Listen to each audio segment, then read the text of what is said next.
Shalom. Saatnya kita mendengarkan firman Tuhan. Sebelumnya kita berdoa dulu. Yuk kita berdoa. Bapa dalam surga, kami semua mau melanjutkan belajar firman Tuhan di hari Sabat ini. Tuhan tolong kami supaya kami bukan hanya mendengar, tapi kami bisa melakukan firman ini dalam hidup kami sehari-hari. Terima kasih Bapa, dalam nama Tuhan Yesus kami berdoa. Amin.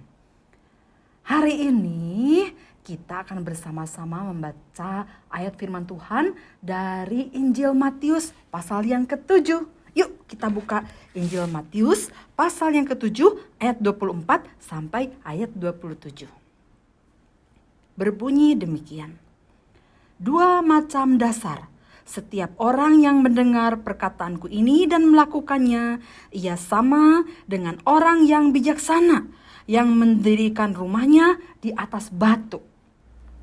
Kemudian turunlah hujan dan datanglah banjir, lalu angin melanda rumah itu. Tetapi rumah itu tidak rubuh sebab didirikan di atas batu. Ayat 26. Tetapi setiap orang yang mendengar perkataanku ini dan tidak melakukannya, ia sama dengan orang yang bodoh yang mendirikan rumahnya di atas pasir. Kemudian turunlah hujan dan datanglah banjir, lalu angin melanda rumah itu, sehingga rubuhlah rumah itu dan hebatlah kerusakannya. Nah, adik-adik sekolah minggu, ayat ini diucapkan oleh Tuhan Yesus. Tuhan Yesus sedang mengajar orang banyak. Nah, sebelum Tuhan memberikan perumpamaan 2 macam dasar ini, yaitu batu dan pasir, di ayat-ayat sebelumnya di pasal 7 ya, Tuhan juga memberikan contoh ada 2 jalan, 2 pintu, ada 2 orang, tapi ternyata yang satunya Kristen palsu. Wah, jadi berkaitan ya dengan 2 macam dasar ini. Kak Iva mau jelaskan dulu yang perkataan Tuhan Yesus mengatakan ada 2 jalan. Yang satu sempit, yang satu lebar ya. Tetapi orang-orang lebih senang jalan yang lebar, yang luas karena aman, lancar ya, senang. Pokoknya asik banget. Tapi ternyata kata Tuhan itu justru bukan jalan keselamatan. Karena jalan keselamatan menurut Tuhan yaitu jalanannya yang sempit. Ya, kenapa sempit? Pintunya juga sempit. Ya kenapa pintunya sempit? Ya karena Tuhan Yesus sendiri pintu itu. Ya, jadi kadang-kadang kita tuh gak mau hidup susah. Tuhan udah tahu. Ya, ikut Tuhan jalanannya emang sempit. Bahkan setelah mencoba masuk walaupun sempit, jalannya bergelombang, tidak rata. Kadang-kadang kita terhimpit, kadang-kadang kita terdesak, kita susah. Tuhan mau, bisa gak kita bertahan sampai akhirnya kita menyelesaikan jalan itu. Itu jalan keselamatan. Nah, tapi orang di dunia tidak mau ikut jalan Tuhan. Banyak yang menolak. Mereka pilih jalan yang lebar, yang enak untuk sementara waktu. Padahal di ujung sana bukan keselamatan. Nah, kemudian Tuhan Yesus juga menceritakan tentang 2 orang yang kelihatannya sama ya. Sepertinya cinta Tuhan. Nih misalnya ada 2 orang. Ini Alkitab punya si A. Ini Alkitab punya si B, ya, A dan B. Mereka berdua kalau ke gereja, wah, sama-sama pergi ke gereja, ya. Terus kalau berdoa, mereka sama-sama berdoa juga, ya. Terus kalau mereka melayani Tuhan, mereka sama-sama melayani Tuhan juga. Jadi kalau secara sekilas mereka sama-sama cinta Tuhan nih, ya. Yang A suka saat teduh, yang si B juga suka saat teduh. Wah ya, pokoknya sama-sama deh. Bahkan kalau si A berdoa, wah pakai nangis-nangis ya. Si B juga suka berpuasa. Si A juga sama, suka berpuasa, merenung diri. Wah, tapi kata Tuhan Yesus, ini dua orang ini ternyata yang satu palsu nih. Yang satu Kristen sejati, yang satu Kristen yang palsu. Wah, ternyata yang si B Kristen yang palsu. Yang si A, kata Tuhan, dia Kristen sejati. Kenapa? Karena ternyata si B itu hanya pura-pura. Ya, kalau orang lihat, wih, kayak sayang Tuhan tuh, kayak cinta Tuhan tuh. Tapi kan yang tahu isi hati terdalam hanya Tuhan. Tuhan tahu si B mah hanya pura-pura doang cinta Tuhan. Ya, karena itu Tuhan memberikan ringkasan penutup di pasal ke-7. Itu berlaku juga buat kita, ya. Tuhan juga memberikan peringatan kepada kita. Jangan sampai kita menjadi orang Kristen yang palsu. Jangan sampai kita menjadi anak Tuhan yang palsu. Ya. Makanya Tuhan memberikan contoh yang paling keren. Tidak ada lagi yang bisa menandingi. Ya. Itu tentang dasar bangunan. Ada yang di atas pasir dan di atas batu. Nah, Kak Ivon punya gambar. Gambar ini adalah lapisan tanah di bawah bumi kita yang kita injak. Coba lihat ya. Pertama humus, terus ada lapisan atas, terus ada yang lapisan tengah, ada yang lapisan bawah, dan terakhir bebatuan. Wah, ya mungkin kalian bisa belajar di sekolah nanti. Ternyata ini lapisan tanah yang ada di bawah bumi. Yang kita injak tuh di bawahnya lapisannya seperti itu. Untuk lebih jelasnya. Kak Ivon memberikan contoh lapisan tanah. Yuk kita lihat apa saja. Ini adalah contoh lapisan tanah yang sangat sederhana. Jadi lapisan pertama adalah humus, di mana di sini banyak sekali sumber-sumber makanan untuk tumbuhan. Di bawahnya lapisan tanah yang sangat gembur, ya. Di sini biasanya banyak cacing-cacing atau semut yang bisa hidup. Di bawahnya lapisan ketiga nih, kalau kalian lihat, ini adalah bagian yang sudah mulai berbeda dari tanah yang gembur. Dia banyak mengandung mineralnya, ya. Ke bawahnya lagi sudah mulai mengeras, ya. Jadi tanaman atau akar pohon tidak mungkin mencapai ke bawah. Tetapi di sini kaya sekali dengan kandungan mineralnya.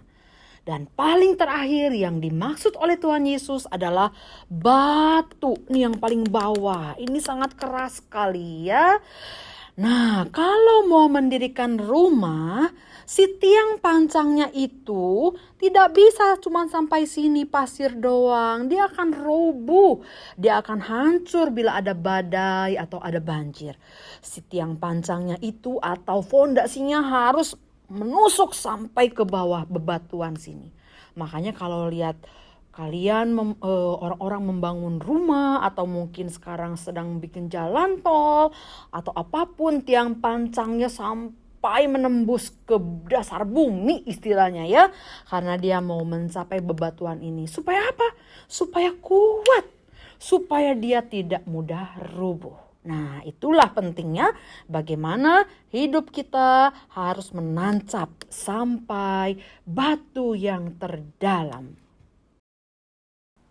Itu dia, ya, lapisan tanah terpenting, ya, yang Tuhan mau tadi waktu kita mau bangun rumah, fondasinya atau tiang pancangnya harus sampai kena batu yang paling bawah. Itu baru namanya kuat. Tapi kalau hanya di atas pasir, bentar lagi juga rubuh. kena angin, kena banjir, bentar juga hancur. Ya. Nah, Kak Ivan juga punya contoh nih, Kak Ivan udah bikin nih di rumah ya. Ini nih. Ini adalah contoh sebuah tiang yang ditancapkan di atas pasir dan di atas batu. Kalau di atas pasir, kena banjir atau kena angin ribut, dia akan mudah goyang. Lihat, ini mudah goyang. Coba kita tiup ya. Wah, wah, padahal cuma angin tiupan dari mulut Kak Ivan aja. Dan mudah dilepaskan. Kebayangkan kalau rumah kita hanya dialaskan di atas pasir. Tapi kalau di atas batu, wah, dia kuat ya. Ditiup pun tidak bergerak. Nah, ini yang dimaksudkan oleh Tuhan Yesus. Bagaimana iman kita harus ditancapkan kuat di dalam Kristus. Ya kan? Yang ini gak kuat, bisa dicabut lagi karena hanya pasir. Tadi Kak Ivan coba tiup kan, berhamburan. Tapi kalau di atas batu, wah, kuatnya lihat.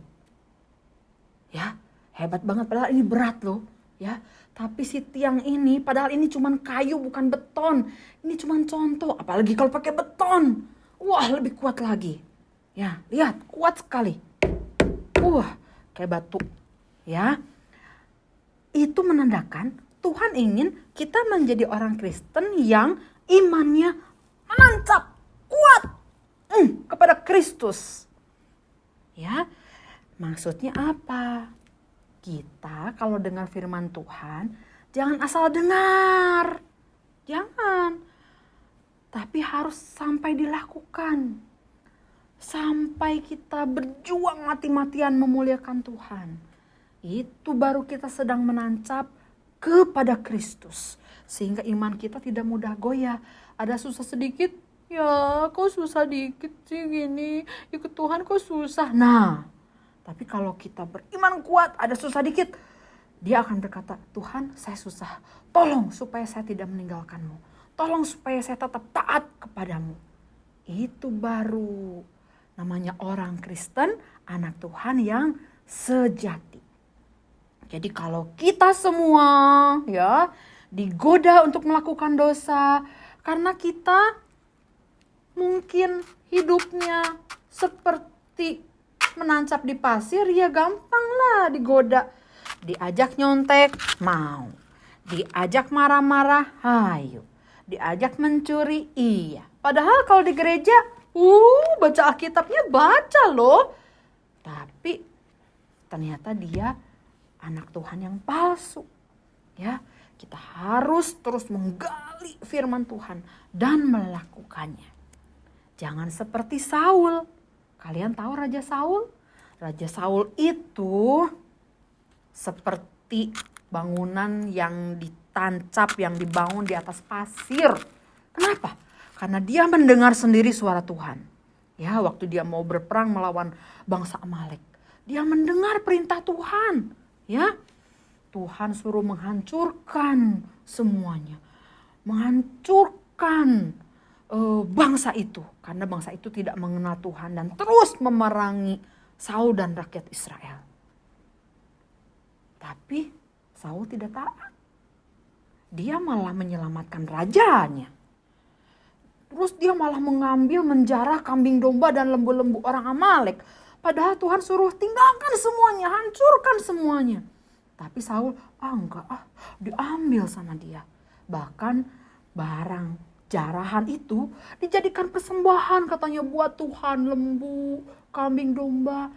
Wah, makanya Tuhan langsung menolak Saul.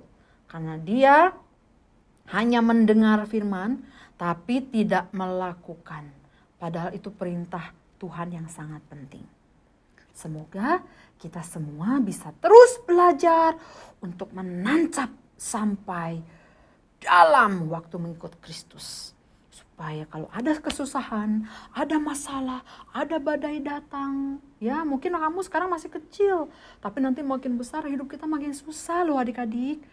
Bisa nggak kita tetap berpegang teguh pada firman Tuhan dan tidak meninggalkan Tuhan? Karena itu bangunlah iman kita di atas Kristus. Menancap, menyatu terus dengan Tuhan Yesus. Dengan cara lakukan firman-Nya dengan sukacita. Yuk kita berdoa. Tuhan Yesus, bantulah saya supaya tetap setia melakukan firman Tuhan. Saya bukan hanya mendengar, tapi berjuang melakukan firman-Mu. Banyak sekali godaan, banyak sekali kesusahan yang kami alami. Tuhan tolong supaya kami semua tetap kuat imannya dan tetap semangat hidup di dalam Tuhan. Terima kasih Bapak. Dalam nama Tuhan Yesus kami berdoa. Amin.